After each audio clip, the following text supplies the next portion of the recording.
ہمارا گھرانہ روایتی اور قدامت پسند تھا، اسی لیے میری منگنی بچپن میں ہی میرے چچا زاد سے کر دی گئی۔ ان دنوں میری عمر 5 اور احمد کی 9 سال تھی۔ وہ بہت پیارا سا فرما بردار لڑکا تھا، تبھی میرے والدین کو میرے لیے مناسب لگا۔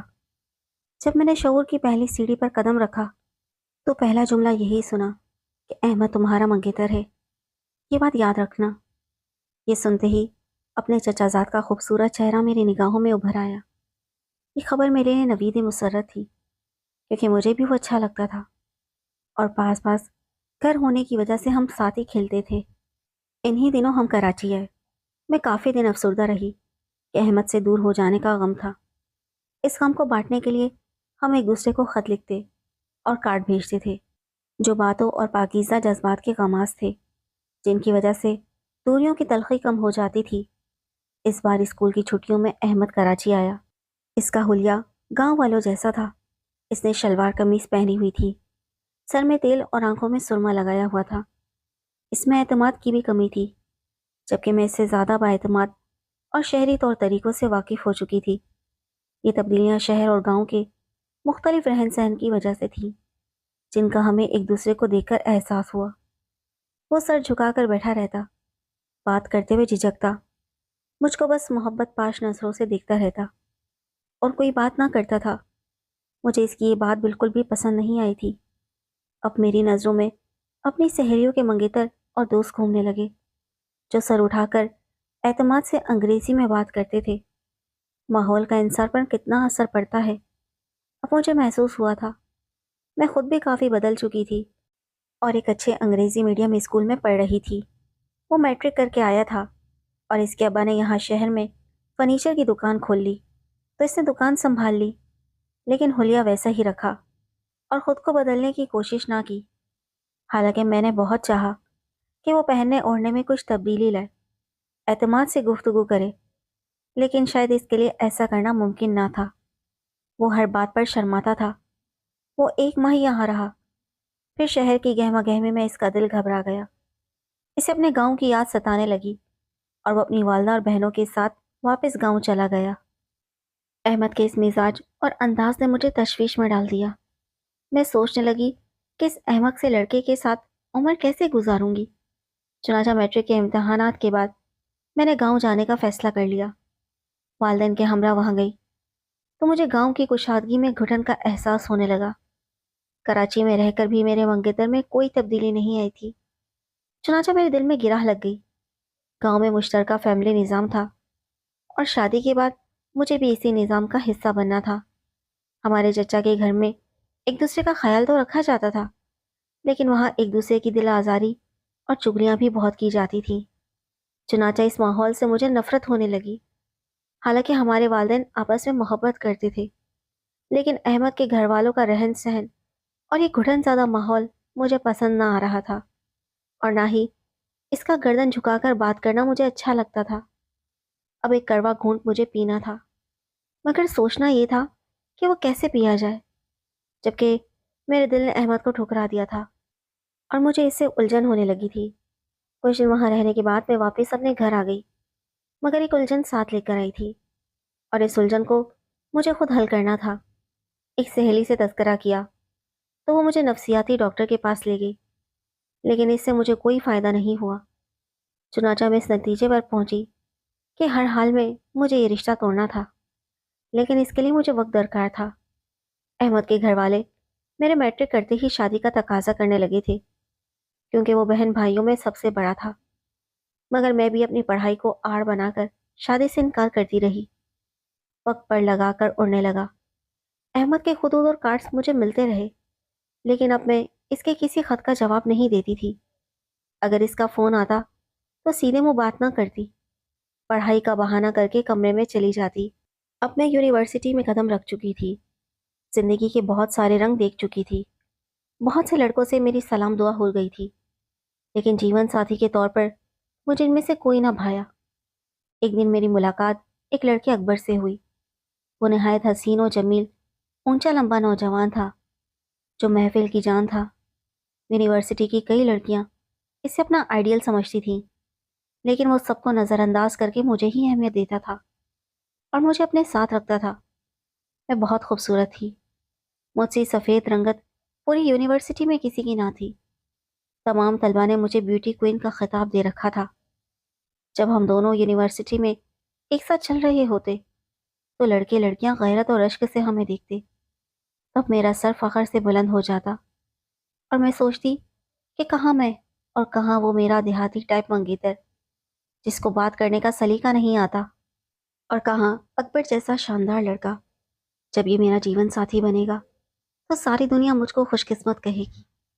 مجھے ساحل سمندر پر جانا بہت پسند تھا، اور جب اکبر مجھ سے کہتا کوئی فرمائش تو میں جواب دیتی سمندر کا کنارہ۔ تبھی وہ مجھے اپنی گاڑی میں ساحل سمندر پر لے جاتا تھا۔ ہم بہت اپنائیت کے ساتھ ایک دوسرے کا ہاتھ تھامے ساحل پر چلتے چلے جاتے۔ وہ بڑی وارفتگی سے میرا ہاتھ تھامے مستقبل کے خوبصورت خواب دکھاتا تھا۔ وہ لفظوں کا کھلاڑی تھا، مخاطب اس کی پرمسرت باتوں کے جال میں پوری طرح پھنس جاتا تھا۔ شاید میں بھی ان بے وقوف لڑکیوں میں سے ایک تھی جو اس کے جال میں پھنس چکی تھی۔ سمندر کی سیر سے سرشار ایک دن جب میں گھر لوٹی تو پتہ چلا کہ میری شادی کی تیاریاں ہو رہی ہیں۔ یہ سن کر میں نے ہنگامہ برپا کر کے شادی سے انکار کر دیا۔ والدین نے مجھے ٹھنڈے دماغ سے سوچنے اور زندگی کے اتار چڑھاؤ کے بارے میں بتایا، لیکن جواب میں نے انہیں احمد کی گھٹن زدہ ماحول اور کم تعلیم کا کہہ کر انکار کر دیا۔ والدین میں اتنی ہمت نہ تھی کہ وہ احمد کے والدین کو انکار کرتے۔ ان دنوں میں بہت پریشان رہنے لگی تھی۔ جب اکبر نے میری پریشانی کا سبب پوچھا تو میں نے اس کو سب کچھ بتا دیا۔ جواب میں اکبر نے کہا کہ اس ان پڑھ لڑکے کے ساتھ تم زندگی نہیں گزار سکتی، تم صاف انکار کر دو۔ اکبر کی اس بات نے مجھ میں حوصلہ جگا دیا، اور میں نے فون پر احمد سے بات کر کے اسے بتا دیا کہ میں تم سے شادی نہیں کر سکتی کیونکہ تم ایک دیہاتی ہو اور میں ایک پڑھی لکھی اعلیٰ تعلیم یافتہ شہری لڑکی ہوں۔ ہم دونوں میں بڑا فرق ہے۔ یہ کہہ کر میں نے فون بند کر دیا۔ کچھ روز بعد اطلاع ملی کہ احمد اسپتال میں ہے۔ یہ سن کر میرے دل پر ذرا بھی اثر نہ ہوا، اور یوں میری اس کے ساتھ منگنی ٹوٹ گئی۔ اس کے بعد دونوں خاندانوں میں ناراضگی کا سلسلہ چل پڑا اور چچا جان کے گھرانے سے ہمارا تعلق ٹوٹ گیا۔ یہ دونوں خاندانوں میں نفرتیں اور دوریاں میری وجہ سے بڑھ گئی، لیکن مجھے اس کی کب پرواہ تھی۔ یونیورسٹی کے آخری دنوں میں اکبر کی طرف سے منتظر تھی کہ وہ مجھے پرپوز کرے گا، لیکن اس نے ایسا نہیں کیا۔ آخر ایک سہانی شام جب ہم ساحل سمندر پر ٹہل رہے تھے، میں نے لہروں سے کھیلتے ہوئے کہا ہمیں 2 برس ہو گئے ہیں ایک دوسرے کے قریب ہوئے، لیکن یہ قرب تشنا ہے۔ جب تک ہم نکاح کے بندھن میں نہیں بن جاتے، میں کب تک گھر والوں سے جھوٹ بول بول کر تمہارے ساتھ یہاں آتی رہوں گی؟ ہم ایک دوسرے کے بغیر نہیں رہ سکتے، تو پھر کیوں نہ ہم شادی کر لیں؟ اچانک ہی سمندر کی لہروں میں شور برپا ہوا، اور مجھ سے تھوڑے فاصلے پر ایک بے فکر نوجوان نے سمندر کے اٹھتے شور میں چھلانگ لگا دی۔ غور سے دیکھا تو وہ کئی دوست تھے جو بھری ہوئی موجوں سے کھیل رہے تھے۔ اکبر بات انسنی کر کے ان کی طرف متوجہ ہو گیا۔ پھر ہم قریب ہی پتھروں پر بیٹھ گئے۔ میرا ہاتھ جو چند لمحے پہلے اس کے ہاتھ میں تھا، اس پر اب اکبر کی گرفت ڈھیلی پڑ گئی تھی۔ اس نے کچھ سوچتے ہوئے سگریٹ سلگائی اور پرسکون انداز میں جواب دیا۔ اس کی آواز میں ساکت سمندر جیسی گہرائی اور سکوت تھا۔ میں نے اس کی بات سنی۔ اس کے بعد مجھے صرف اس کے ہونٹ ہلتے ہوئے نظر آ رہے تھے، اور میرا دماغ سائیں سائیں کر رہا تھا۔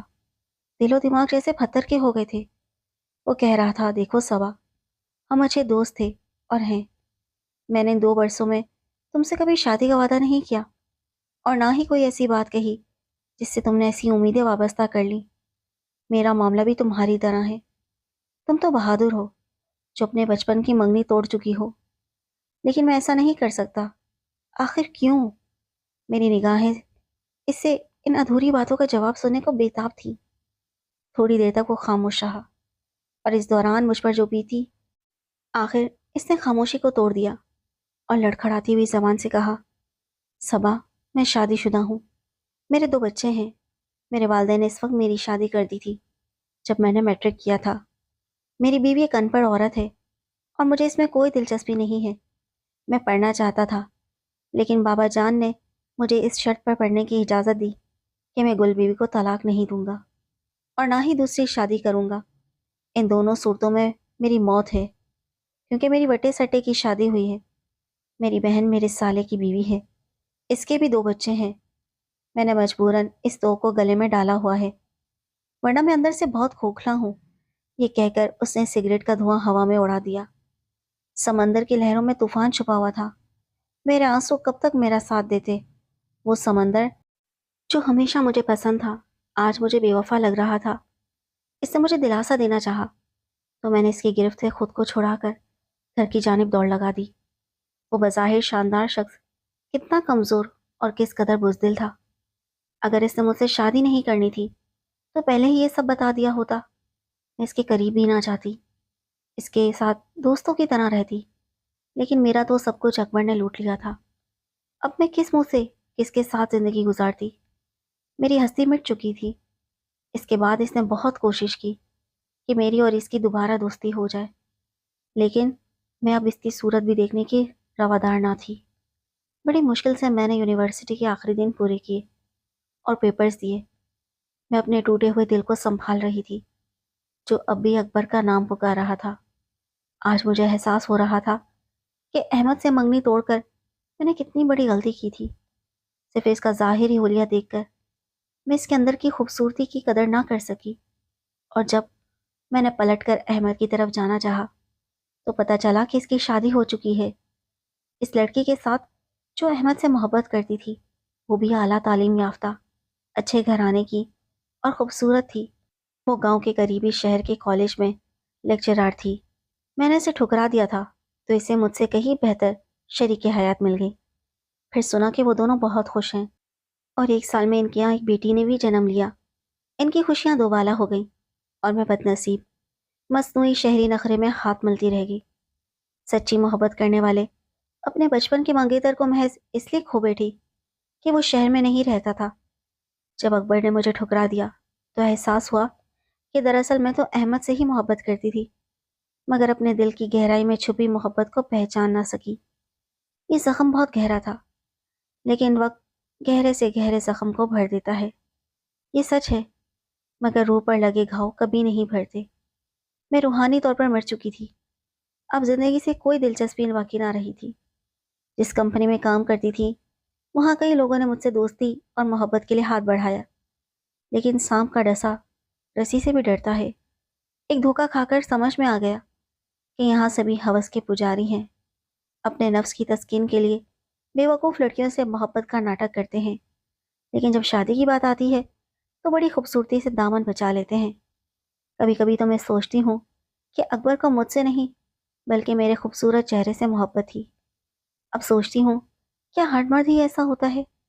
نہ جانے کتنی بے وقوف لڑکیاں روز میری طرح آئیڈیل کو اپنانے کے لیے کتنے ہی سچے پیار کرنے والوں کو کھو دیتی ہیں، لیکن سیراب سہاروں کے پیچھے بھاگتے بھاگتے وہ وقت کی دہلیز پر بن بیاہی بیٹھی رہ جاتی ہیں اور ساری زندگی اپنی کھوئی ہوئی جنت کو پانے کے لیے سرگرداں رہتی ہیں۔ آخر خدا نے میری سن لی، مجھے اس ماحول سے نجات ملی جہاں یادیں مجھے ڈستی تھی۔ میں کمپنی کی طرف سے پیرس چلی آئی، پانیوں کے شہر میں۔ پانی کو دیکھتی ہوں تو کراچی کا ساحل یاد آ جاتا ہے، جس کی بہتی ہوئی لہروں میں میرے ارمان بھی بہہ گئے تھے۔ میری زندگی کہانی سبق ہے ان لڑکیوں کے لیے جو دوستی کی آڑ میں ہوس پرست لڑکوں کی بھیٹ چڑھ جاتی ہیں اور یہ نہیں سوچتی کہ نصیب وہی ہوتا ہے جو خدا نے ہمارے مقدر میں لکھا ہوتا ہے۔ وہ شخص جیسا بھی ہو، جہاں بھی ہو، اس کا نام وقت پر ہمارے نام کے ساتھ ہی لکھا جائے گا۔ اس لیے آئیڈیل کو پانے کی آرزو بیکار ہے۔ اعلیٰ تعلیم حاصل کرنے کا موقع ملے تو خدا را صرف تعلیم ہی حاصل کرنا، سیراب سہاروں کی خاطر اندھیروں میں نہ بھٹک جانا، ورنہ کچھ نہ ملے گا اور ساری عمر پچھتانا ہوگا۔